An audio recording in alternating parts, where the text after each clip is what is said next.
성경 히브리서 4장 14절로 16절까지 말씀입니다. 짧은 구절이라 다 함께 처음부터 끝까지 읽었으면 좋겠습니다.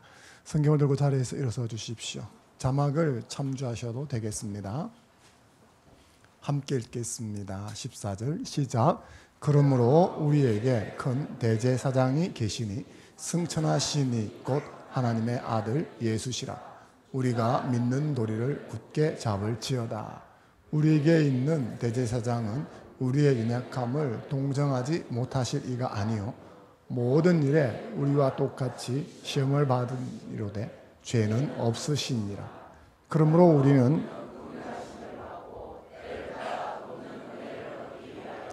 은혜의 보좌 앞에 담대히 나아갈 것이니라. 아멘. 할렐루야. 반갑습니다. 오랜만에 뵙겠습니다. 여러분의 배려 덕분에 박수 치셔도 좋습니다. 여러분의 배려 덕분에 안식일을 잘 마치고 돌아왔습니다. 참 감사합니다. 그리고 오랜만에 강단에 섰습니다. 이렇게 또 하나님 예배를 주관하고 또 말씀을 선포할 수 있는 기회가 주어진 것에 대해서 하나님께 영광을 돌립니다. 확실히 집 떠나면 어렵습니다. 우리 교회에서 예배를 드리니까 정말 좋은 것 같습니다. 오늘은 예수님의 질문으로 말씀을 시작하고자 합니다. 너희는 나를 누구라고 하느냐? 아주 유명한 질문이죠. 베드로가 대답했습니다. 주는 그리스도시요 살아계신 하나님의 아들이십니다. 이 대답이 예수님의 마음을 너무 기쁘게 했습니다. 그래서 예수님이 말씀하셨습니다. 내가 너 위에 교회를 짓겠다. 여기서 너라고 하는 것은 베드로 개인을 말하는 게 아니죠. 우리가 알다시피 여기서 너라고 하는 것은 베드로가 했던 이 고백을 이야기하는 것입니다. 이 위에 주님께서는 당신의 교회를 세워간다고 말씀하십니다. 오랜만에 한번 해보겠습니다. 내가 교회다. 한번 해보겠습니다. 시작. 내가 교회다. 그 다음요. 우리가 교회다. 그 다음 나만한 교회도 없다. 좀 낯설죠. 한번 3번 달아서 해보겠습니다. 시작.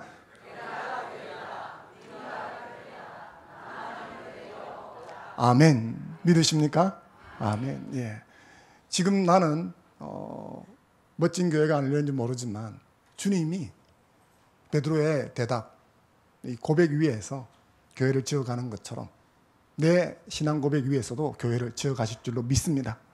그래서 지금은 아니지만 아주 멋진 교회가 될 줄로 믿습니다. 우리 옆 사람에게 믿음으로 한번 선포하면 좋겠습니다. 지금은 아니겠지만 앞으로 최고로 멋진 교회가 될 겁니다. 최고십니다. 한번 인사해 주시기 바랍니다.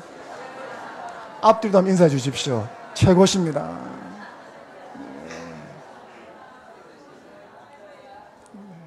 그리고 내 가슴에 손을 얹고 믿음을 한번 선포하겠습니다. 나만한 교회도 없다. 시작. 아멘.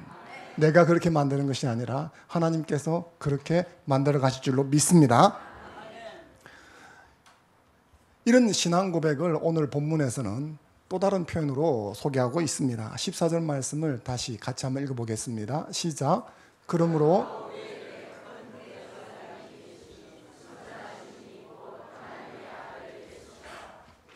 믿는 도리를 굳게 잡을지어다.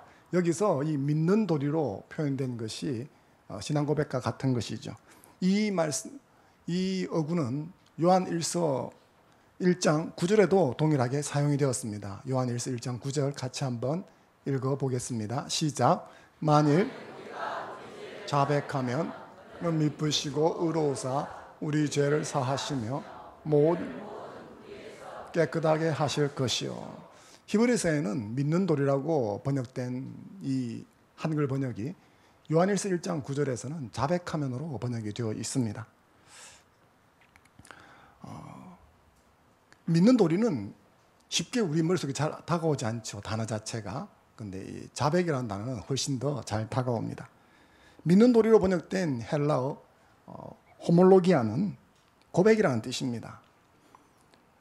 헬라 사회에서 이 단어는 이렇게 뜻을 가지고 있습니다. 정당한 것으로 여기는 어떤 것에 적절한 결심과 행동을 수반하는 동의.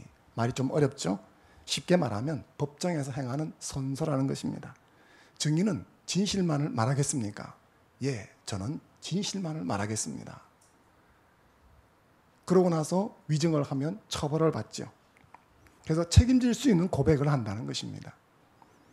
이 호몰로기아는 신약 성경에서 6번 나오고 있는데 대개 영어로 confession, 복음에 대한 고백이라고 번역이 되어지고 있습니다. 오늘 본문에 나타나 있는 호몰로기아는 그래서 믿는 도리로 번역이 되었지만 이것을 신앙 고백이다 이렇게 생각하시면 되겠습니다. 신자들이 행하는 교회론적인 신앙 고백이나 세례의식을 받을 적에 개인적으로 하는 신앙 고백이나 또는 그리스도에 대한 여러 가지 수로들에 대한 찬양 의식적인 고백이든 무엇이든 이것은 신앙 고백을 말하는 것이다. 그래서 의무와 헌신이 표현되고 하나님에 대한 약속을 공동체적으로 표현하는 것. 가장 대표적인 것 중에 하나가 우리가 예배 때마다 고백하는 사도신경이 되겠습니다. 그러므로 우리가 믿는 도리라고 하는 이 믿는 도리라고 하는 것은 고백하는 신앙이다라고 말할 수가 있습니다. 하나님의 계시된 말씀에 기초한 구원에 관한 기본 진리, 이것을 내가 믿습니다, 받아들입니다 라고 하는 것이 호몰로기아, 믿는 도리 혹은 신앙 고백이라고 말할 수 있습니다. 히브리스적인 표현으로 하자면 대제사장으로 죽으시고 부활하시고 승천하신 예수 그리스도께서 우리를 안식으로 인도하신다는 믿음, 저는 그것을 믿습니다 라고 말할 적에 그것을 믿는 도리라고 말하는 것입니다. 오늘 말씀은 우리에게 이 믿는 도리를 굳게 잡으라고 말하고 있습니다. 왜 그렇게 말할까요? 그래야만 우리가 저 안식에 들어갈 수 있기 때문입니다. 히브리서 4장의 주제 용어 중에 하나가 안식이라고 하는 단어입니다. 여러분, 안식의 뜻은 아십니까? 예. 이런저런 국어사전적인 뜻이 있죠. 근데 성경에서 안식이라고 하는 것은 고된 일을 멈추고 쉬면서, 휴식하면서 평강과 기쁨을 누리는 것을 안식이라고 그럽니다. 세상에서도 안식이 있죠. 그런데 성경에서는 하나님이 주실 안식이 있다고 합니다. 하나님이 주실 그 안식은 이 땅이 아니라 하나님께서 준비하신 저 천국에서 진짜 맛보고 누릴 수가 있습니다. 히브리서 4장은 그 안식에 들어가기를 힘쓰라고 우리에게 권면합니다. 하나님은 환난 많은 이 세상 가운데 사는 저희들에게 이 안식을 주고 싶어 하십니다. 오늘 예배를 드리는 저와 여러분들에게 하나님이 주시는 안식이 주어지기를 주의 이름으로 축원합니다. 이 안식을 어떻게 누릴 수 있는가? 믿는 도리를 굳게 잡을 때만 누릴 수 있는 것입니다. 내가 지금 죽어서 눈을 떴을 때 저 천국에서 주님 품에서 눈을 뜰 수 있다고 믿으십니까? 믿으십니까? 여러분의 아멘에 저의 목회 성과가 걸려 있습니다. 목소리를 크게 해주십시오. 자, 여러분이 지금 당장 죽는다면 주님 품에 눈을 떠서 저 천국에 있을 거라고 믿으십니까? 아멘. 믿음대로 될지어다. 그 천국에서 눈을 뜨는 것이 왜 중요한가? 세상에서 알 수 없는 참된 안식을 누리게 될 것이기 때문입니다. 우리 하나님은 저와 여러분에게 그걸 주고 싶어 하십니다. 믿는 도리를 굳게 붙잡은 자는 천국에 들어갈 줄로 믿습니다. 더 나아가서 이 믿는 도리를 굳게 붙잡는 자는 죽어서가 아니라 살아서 그 안식을 맛보는 삶을 살게 됩니다. 지금 여기서 말이죠. 저는 여러분들이 죽어서도 그 안식을 누릴 수 있기 바랍니다. 하지만 지금 살아서 여기서 그 안식을 맛보는 자가 되기를 더 바라고 있습니다. 오늘 그 안식을 맛보는 여러분 되시기를 주의 이름으로 축원합니다. 그 안식을 누리려면 믿는 도리, 주 예수 그리스도께 대한 삼위일체 하나님께 대한 신앙 고백을 굳게 잡아야 합니다. 그런데 신자들이 엉뚱한 것을 굳게 잡고 있는 경우가 많습니다. 신앙 고백 대신 잡으려고 하는 게 많습니다. 우리는 돈도 잡아야 합니다. 그렇지 않습니까? 옆에 있는 사람도 잡아야 합니다. 내 신분도 잡아야 합니다. 지위도 지켜야 합니다. 잡을 게 너무너무 많습니다. 손은 두 개밖에 없습니다. 그러다 보니까 정작 붙잡아야 될 신앙 고백, 믿는 도리는 한쪽으로 제쳐두고 돈을 굳게 붙잡고 내 경험을 굳게 붙잡는 그런 일들이 비일비재하게 일어나는 거죠. 사랑하는 성도 여러분, 우리가 정말 굳게 붙잡아야 될 것은 돈이 아닙니다. 내 재능이 아닙니다. 능력 있는 사람도 아닙니다. 예수 그리스도께 대한 믿는 도리인 줄로 믿습니다. 신앙생활을 시작할 때 우리는 이 고백을 했습니다. 세례식을 받을 때 이 고백을 했습니다. 매주일 예배 드릴 때마다 이 고백을 하고 있습니다. 사랑하는 성도 여러분, 이것이 날마다 여러분의 고백이 될 수 있기를 바랍니다. 믿는 도리를 굳게 붙잡고 나아가는 저와 여러분이 되었으면 좋겠습니다. 히브리서 기자가 믿는 도리를 굳게 붙잡으라고 우리에게 권면하는 것은 실제 현실 상황에 들어가면 이게 어렵기 때문입니다. 여러분들이 자녀를 키우면서 종종 경험하지 않습니까? 공부 잘하는 아이에게 공부 좀 해라. 그럽니까? 안 그러죠. 자기 방의 주변 정돈을 잘하는 아이에게 방 좀 치워라. 그럽니까? 안 하죠. 밥 잘 먹는 아이에게 편식하지 마라. 그럽니까? 안 그럽니다. 내버려 둡니다. 어떤 아이에게 공부 좀 하라 그럽니까? 뺀질거리면서 공부는 안 하는 아이. 그죠? 어떤 아이에게 방 청소하라 그럽니까? 지저분하게 만드는데 탁월한 은사가 있는 아이. 근데 치워놓는 은사는 전혀 없는 아이에게 따라다니면서 치워라 이야기를 하는 거죠. 성경도 그렇습니다. 우리가 본능적으로, 이 말은 저절로라는 겁니다. 본능적으로 잘하는 것은 하라고 명령하지 않습니다. 믿는 도리를 굳게 잡아라. 본능적으로 잘 되면 그런 권면을 하지 않습니다. 이게 잘 안 된다는 겁니다. 오늘 이 말씀에 이 권면이 있는 것은 굳게 잡아야 함에도 불구하고 그렇게 되어지지 않는 상황이 발생되고 있다는 겁니다. 이 히브리서의 청중들, 1차 독자들이죠. 이 청중들은 아마도 유대인일 것입니다. 그리고 좀 더 폭을 좁히면 유대인 기독인들 중에서 레위 지파 출신들이 대부분일 것이다. 이렇게 보고 있습니다. 그들은 복음을 듣고 유대 사회에서 돌아섰습니다. 구원의 감격 속에서 믿음의 출발을 했습니다. 그런데 시간이 지나면서 상황이 악화되기 시작했습니다. 기독교인에 대한 유대인들의 핍박이 점점 더 거세지기 시작했습니다. 유대인들이었으니까 자신들의 삶의 터전과 기반이 유대인 공동체였습니다. 그런데 예수 그리스도를 믿는 신앙 고백 위에 서 있으면 이 유대인 공동체에서 매장을 당하게 되는 것이죠. 먹고 살 방편도 현실적으로 어려워지게 되어집니다. 삶은 불안정합니다. 앞날은 불투명합니다. 거기다가 로마 제국 전체에서도 기독교에 대한 박해의 먹구름이 몰려오고 있었습니다. 곁에 있던 동족 유대인들이 돌아오라고 유혹을 합니다. 구원의 감격은 식었습니다. 복음보다는 옛날 구약 제사 제도가 더 좋다는 생각이 들기 시작합니다. 그래서 그들의 믿는 도리가 흔들리기 시작하는 것입니다.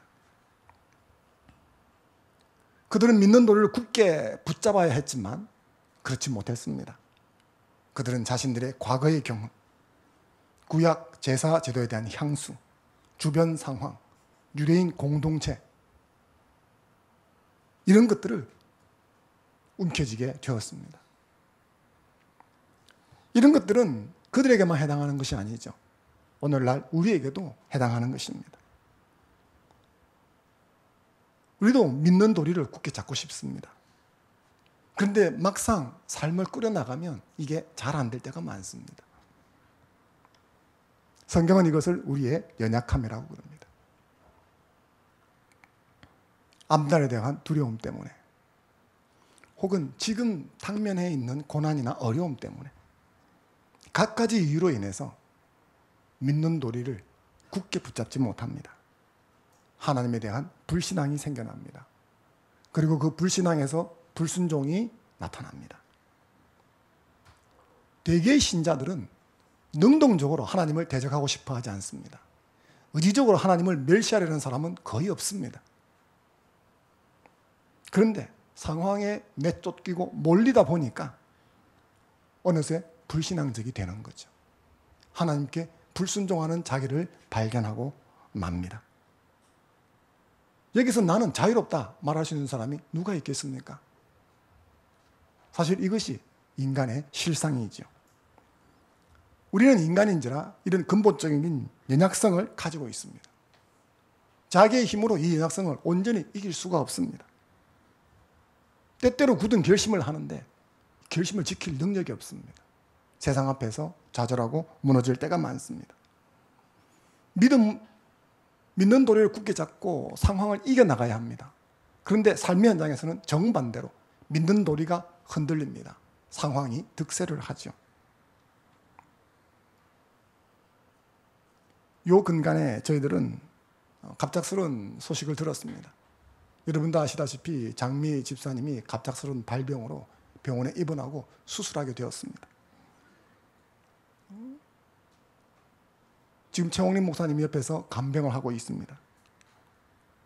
서울에 있는데 너무 창졸간에 이런 일이 발생을 했습니다. 저도 이 소식을 갑자기 들었습니다. 마음이 산란하고 갈피를 잡기가 조금 힘이 들었습니다. 그렇다면 당사자는 어떻겠습니까? 최홍림 목사와 자주 통화를 했는데 의사의 작은 말 한마디에도, 주변 상황 돌아가는 것 하나에도 평안했던 마음이 그만 요동치고 사시나무 떨리듯이 떨리는 겁니다. 목소리가 떨리고 마음이 떨리고. 제가 생각해 보았습니다. 그 상황이 내 상황이면 나는 어땠을까? 목사라고 별 다를 게 없습니다. 누구든지 이 상황을 자신의 의지만으로 감당하기는 어렵지 않겠습니까? 이것이 우리의 연약함입니다. 강한 척하고 잘하는 것처럼 하지만 막상 그 일이 난데없이 덮쳐오는 순간 한없이 약한 것이 나인 것을 발견하게 되는 거죠. 굳게 잡고 싶은데 굳게 잡을 수 없는 상황들이 연이어 일어납니다. 그러나 이 히브리서 말씀은 우리에게 절망과 좌절을 주려는 말씀이 아닙니다. 우리에게 소망과 희망을 주려는 말씀입니다.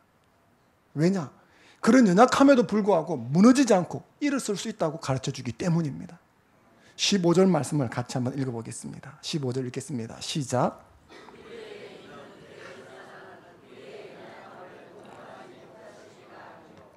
모든 일에 우리와 똑같이 시험을 받으신 이로되 죄는 없으시니라. 아멘. 우리의 연약함은 우리가 하나님 뜻대로 살려고 하는 모든 것을 망쳐버립니다. 그것이 작게 시작했지만 결국은 크게 결과를 만들어버립니다. 그래서 그대로 방치하고서는 누구도 하나님과 동행하는 삶을 살 수가 없습니다. 하나님의 은혜를 내 것으로 누릴 수도 없습니다. 이것을 하나님이 가장 잘 아십니다. 그래서 우리에게 중보자를 주셨습니다. 대제사장 예수 그리스도를 우리에게 세워주신 것입니다. 이것은 복음 중에 복음인 줄로 믿습니다. 원래 제사장은 사람과 하나님 사이를 연결시켜주는 다리입니다. 우리의 연약함 때문에 하나님께 갈 수가 없었는데 예수 그리스도가 오심으로 우리가 하나님께 갈 수 있는 길이 만들어지고 있는 것입니다. 예수 그리스도는 우리의 연약함을 이해하는 분이십니다. 직접 사람의 몸을 입고 이 땅에 오셨습니다. 그래서 히브리서 4장 15절에도 우리와 한결같이 똑같이 모든 일에 시험을 받았다. 이 시험을 다른 말로 하면 고난을 겪으셨다. 이렇게 생각하시면 되겠습니다. 우리가 겪는 아픔, 고통, 고난, 주님은 능히 겪으시고 아시는 분이십니다. 저는 질병을 앓고 수술을 해본 적이 있습니다. 그래서 제가 아프고 수술하신 분들의 심정을 조금 이해를 합니다. 제가 모든 병을 다 알아서 그런 것은 아닙니다.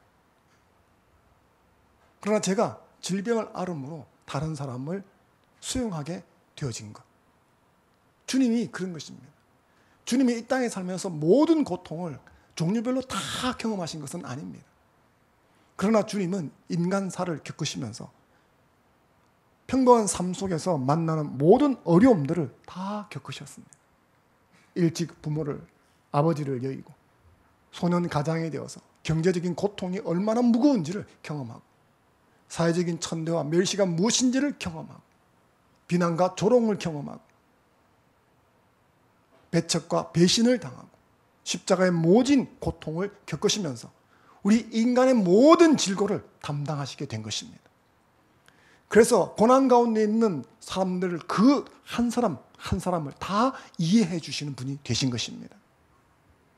더 나아가서 그렇게 이해해 줄 뿐만 아니라 동정해서 함께 아파하고 눈물 흘릴 뿐만 아니라 그 상황을 바꾸어줄 능력을 가지고 계십니다. 그분이 대제사장 예수 그리스도이십니다. 그분은 전능하신 하나님이십니다. 우리의 연약함을 그냥 같이 알아주는 정도가 아니라 능히 커버해서 연약함이 아니도록 만들어 주신다는 것입니다. 만약 그런 분이 저와 여러분에게 있다면 우리는 더 이상 나의 연약함 때문에 염려할 필요가 없습니다. 그분이 주어졌다는 것입니다. 그분이 오셨다는 것입니다. 예수 그리스도 대제사장이 나에게 주어졌다 하는 것에 대해서 감사하는 저와 여러분이 되면 좋겠습니다. 그러므로 이 사실을 기억하는 자는 이 은혜를 활용할 줄 알아야 합니다. 내 연약함을 인지하지 못하는 것도 문제지만 내 연약함 속에 파묻혀서 피해의식이나 좌절의식 속에 빠져있는 것도 문제인 것입니다. 비록 내가 약하지만 나를 도우실 이가 있다는 사실을 알고 그분 앞에 나아가서 은혜를 구해야 하는 것입니다. 그때만 상황이 바뀌어지는 거예요. 16절 말씀을 같이 한번 읽겠습니다. 16절 시작.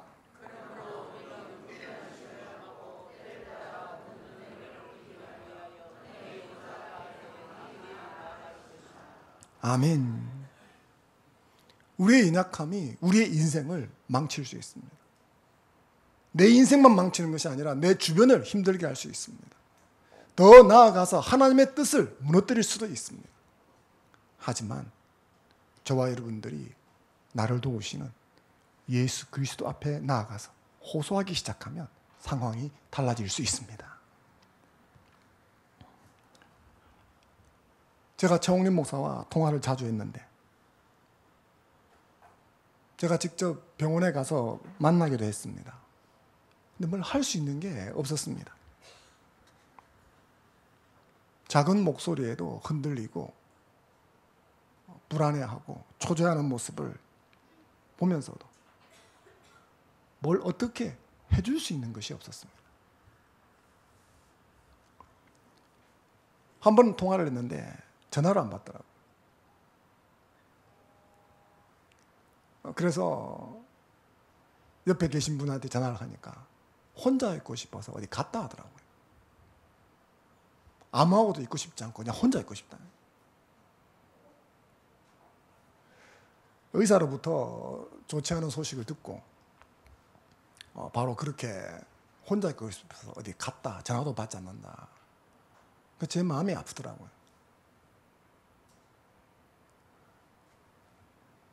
저도 아파봐서 아는데 주변의 말에 참 민감해지더라고요. 그래서 안 좋은데도 주변 사람들이 좋다고 말하면 그거라도 붙들고 싶고 그 말을 자꾸 듣고 싶고 그렇게 되어지더라고요.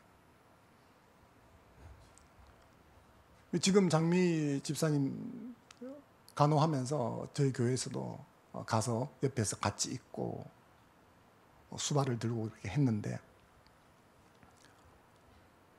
이런 사람이 하는 것들은 일시적으로 뭔가 주는데 이게 영혼 깊은 곳에서 어떤 힘을 주는 것은 안 되더라고요. 그러니 그렇게 했다가도 뭔가 주변에서 작은 말 한마디가 탁 던져지면 그만 유리창에 와장창 끼어지는 것처럼 마음의 평강이 무너지고 불안하고 초조하고 두렵고 고통스러워지더라고요. 나중에 시간이 흘러서 전화가 왔습니다. 그런데 생각보다 목소리가 담담하고 힘이 있더라고요. 그래서 괜찮으냐 물어보니까 괜찮다고 그렇게 말하면서, 아까는 마음이 많이 힘들어서 전화를 받을 수 없었다 이야기를 하더라고요. 근데 그때 자기가 도저히 안 돼서 보니까 병원 안에 채플실이 있는 것을 보고 가서 기도했다 하더라고요. 하나님 앞에 엎드려 계속적으로 기도하다 보니까 어느 순간 자기도 모르게 갑자기 마음이 좀 평안해지고 담대함도 생겨나고 용기도 올라오고, 그래서 전화를 드립니다 이 이야기를 하더라고요. 제가 다시 느꼈습니다. 아, 사람에게 힘과 용기를 줄 수 있는 분은 하나님이시구나. 사람이 동력하고 뭘 하기는 하지만 결정적으로 그 고난 앞에 직면해서 싸워나갈 힘은 하나님이 주시는 거구나. 앞으로 이 일들이 어떻게 더 될런지는 모르지만 하나님이 능히 그렇게 하실 수 있다고 믿습니다. 지난 한 주간 저희들이 장미 집사님 수술과 건강을 위해서 기도했었습니다. 수술하면서 극단적인 상황이 일어나지 않도록 위해서 기도했는데 참 감사하게도 수술이 잘 되었다는 소식을 받았습니다. 의식도 돌아오고 후유증도 최소화되는 것 같고, 앞으로 지속적인 기도가 계속 필요하겠지만 하나님께서 저희들의 기도를 들으시는 것이 아닌가 생각이 되어집니다. 무엇보다도 그곳에 채플실이 있어서 틈날 때마다 가서 기도하면서 하나님께 매달리고, 그때 하나님께서 마음에 생각에 용기를 주시고 희망을 주시니까 얼마나 감사한지 모르겠습니다. 사랑하는 성도 여러분, 이것이 비단 정은임 목사만의 이야기는 아닙니다. 이것이 저와 여러분의 이야기일 수 있습니다. 오늘도 저희 교우님 중에 한 분이 수술해서 병원에 있습니다. 또 수술을 위해서 병원에 있습니다. 말하지 않았지만 그런 것들 앞에 두신 분들도 있죠. 수술만이 위기입니까? 오늘도 내 상황이 절벽으로 몰렸다 그렇게 여기는 분들이 있을 겁니다. 제가 거주하는 곳에 옆에 있던 큰 교회를 가보니까 수요 예배에 스크린 가득하게 아픈 분들 이름만 적혀 있더라고요. 곳곳 처처에 위기 상황에 내몰리지 않은 인생이 없습니다. 젊으면 젊은 대로, 가장이면 가장인 대로. 근데 이 위기 상황에서 우리를 건져줄 능력은 누구에게 있습니까? 돈에게 없습니다, 여러분. 돈에게 없습니다. 아무리 돈이 많아도 상황이 안 바뀌는 것들이 있습니다. 사람에게 없습니다. 누구만 그걸 바꿀 수 있습니까? 전능하신 하나님만 하실 수 있습니다.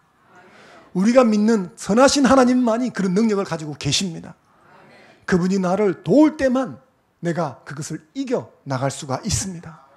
사랑하는 성도 여러분, 이 믿음의 보좌 앞에 나아가서 엎드리는 저와 여러분이 되면 좋겠습니다. 우리가 이런 소식을 듣고 나와서 엎드렸지만 수시로 날마다 순간마다 나와서 엎드려야 합니다. 어떤 제목이든 상관이 없습니다. 하나님의 보좌는 어마어마하게 넓고 큽니다. 내 모든 짐을 다 아뢰어도 능히 감당하실 수가 있습니다. 때를 따라 돕는 은혜를 얻기 위해서 보좌 앞에 나가는 저와 여러분에게를 주의 이름으로 축원합니다. 요즘 스마트폰이 많이 보급이 되어서 많은 분들이 스마트폰으로 성경을 보고 있습니다. 이걸 이제 성경 앱이라고 그러죠. 수많은 성경 앱이 있는데 이 성경 어플리케이션 가운데서 가장 많이 사랑받고 사용하는 앱이 U 버전이라는 것이 있습니다. 전 세계 약 2억 5천만 명 정도가 스마트폰이나 태블릿 PC에 다운받아서 사용하고 있는 성경 앱입니다. 약 1070개의 언어로 번역된 어플입니다. 이 U 버전은 2008년부터 성경 어플을 출시했는데 그 해부터 매년 세계인들이 가장 좋아하는 성경 구절을 집계해서 매년 연말에 발표를 해왔습니다. 나라마다 또 그 환경마다 좋아하는 성경 구절이 달라집니다. 성경 구절을 좋아하는지 어떻게 하느냐, 북마크를 한다든지 주변 사람에게 같이 읽었으면 좋겠다고 공유를 한다든지 하는 이런 횟수를 카운팅해서 집계를 한 것이죠. 2016년 통계가 있습니다. 이것이 2016년 통계 자료인데 보시려고 애쓸 필요 없습니다. 글자가 안 보이죠. 중요한 나라들만 한번 이야기해 보면 중국 한번 보겠죠. 중국 사람들은 2016년 한 해 어떤 말씀을 가장 좋아했는가? 빌립보서 4장 6절 7절입니다. 아무것도 염려하지 말고 다만 모든 일에 기도와 간구로, 이 말씀을 가장 좋아했다고 합니다. 미국인들은 어떤 성경 구절을 가장 좋아했을까? 로마서 8장 28절 우리가 알거니와 하나님을 사랑하는 자 모든 것이 합력해서 선을 이룬다는 이 구절을 가장 좋아했다고 합니다. 자, 그러면 우리나라가 궁금해지죠. 우리나라 사람들, 한국 사람들은 어떤 구절을 제일 좋아했을까요? 이 구절을 제일 좋아했다고 합니다. 특별히 이 구절은 2015년, 2016년 2년 동안 가장 좋아한 구절로 집계가 되었습니다. 2017년은 다른 구절이더라고요. 그런데 이제 2015년, 16년은 이 구절입니다. 제가 이제 이 통계를 보면서 생각했습니다. 왜 이 구절을 좋아할까? 이유가 있겠죠. 근데 제 나름대로 이런 생각을 했습니다. 우리 연약성에 대한 실망과 우리 주님의 위대함에 대한 깨달음 때문에 이 성경 구절을 좋아하는 게 아닐까. 뭘 알지 못할 적에는 자신이 대단한 줄 압니다. 그래서 처음 유치원 가고 하면은 노벨 과학상을 따겠다고 그럽니다. 대통령이 되겠다고 그럽니다.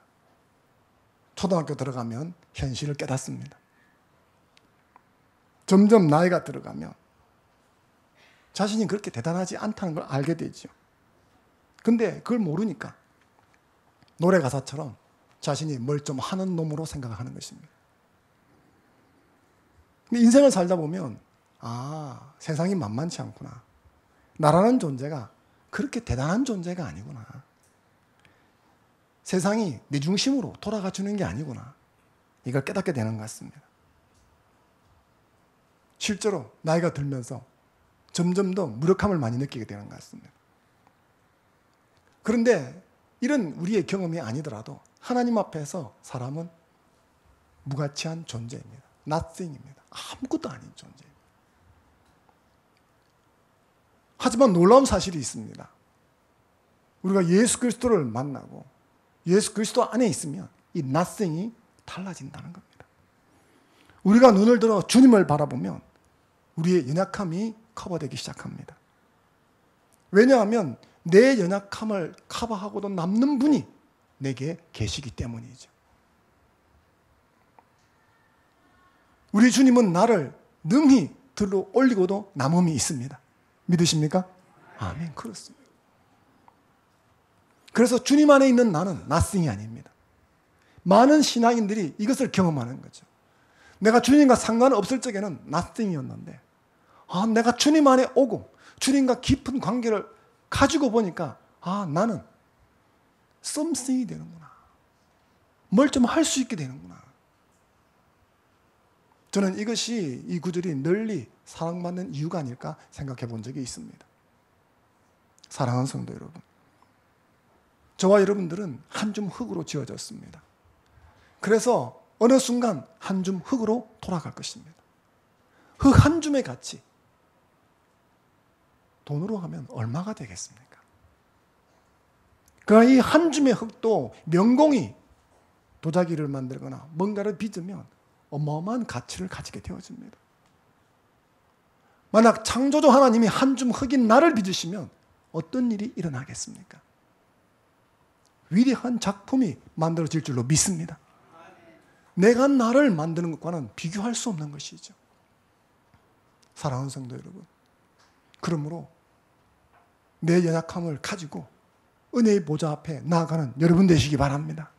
그것이 질병이든, 그것이 경제적인 문제이든, 그것이 관계적인 것이든, 남에게 말할 수 없는 것이든 상관이 없습니다. 주여 나를 도와주십시오. 주님의 도우심만이 필요합니다. 긍휼을 구하고 나아가는 자에게 하나님은 결코 외면하지 않으실 줄로 믿습니다. 주의 긍휼을 입고 살아가는 한 주가 되기를 주의 이름으로 축원합니다. 잠시 주신 말씀 붙들고 함께 기도하는 시간 갖겠습니다.